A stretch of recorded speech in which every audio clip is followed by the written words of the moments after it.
Good day, everyone. I am Carmino from BSc English 1A, and I am here to answer the interaction and language acquisition in early childhood by Norman K. Dinzin.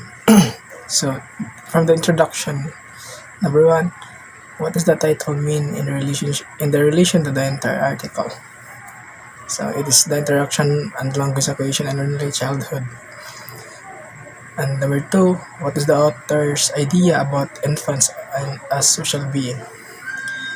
So the author's idea is that the young infant under the age of 1 year act in social and socializing fashion towards its caretaker.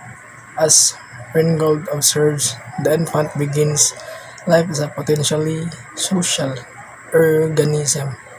He can see, hear, smell, taste, feel both cold and pain. Number three, what is the relationship between the caretaker and the infant in language development? So, infant attachment is the deep emotional connection that an infant forms with his or her primary caregiver, often the mother. A caretaker can be understood as a mutually secure connection established over time from the birth into the early years of the child's life and beyond. Number four, what is the purpose of the article that for you is very important in our lives? Do you consider the article applicable to the Filipino? For me, I could say that the purpose of this article is to give attention to the children socially as they grow and explore this world. And this is also applicable in the Filipino environment because this is also helpful for them. And now let's go to the body. What is the information model and language acquisition? Can we categorize this as an historic or modern theory of the language?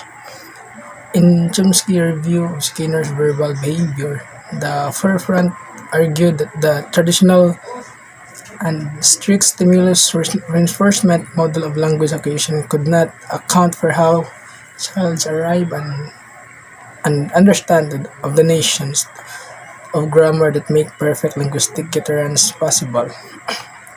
Number two, what are the critical issues that arrive in the article? Do you agree or disagree with this issue?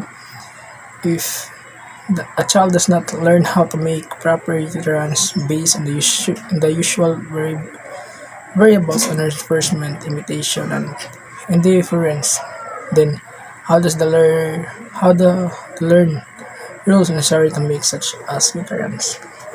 And number three, what is the difference between the theory of grammar and theory of language and use?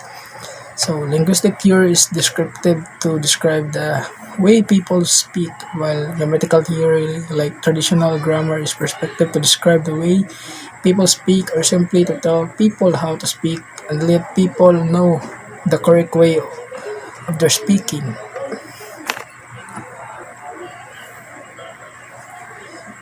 So let's go to the number four. What are the forms of linguistic behavior being discussed in the article? Give example of these forms. The child is socialized into a speech community that consists of these three forms of linguistic behavior. Following Lewis is assumed the child is born speakers as a symbolic universe of the speakers. An example of this is the child vocalize, hears vocal utterance, gestures, and sees nonverbal gestures. So number five, why is it important to give stimulus feedback to the child? It is important so that they will be encouraged to keep going and keep up the good work, and also so that they will be able to listen to the wrong and rights. So now let's go to the theory. The conclusion. So number one, what theory of language acquisition found in your module does the article belong to? What do you think this fall into category?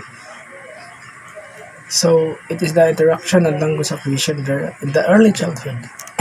And last, number two, give three realization that you get from the article. So actually, I only have two realization, and this is what I only found out, that I realized that as the children grow, they acquire language every time as they explore this world. And second, we should also give attention to children and teach them how to speak.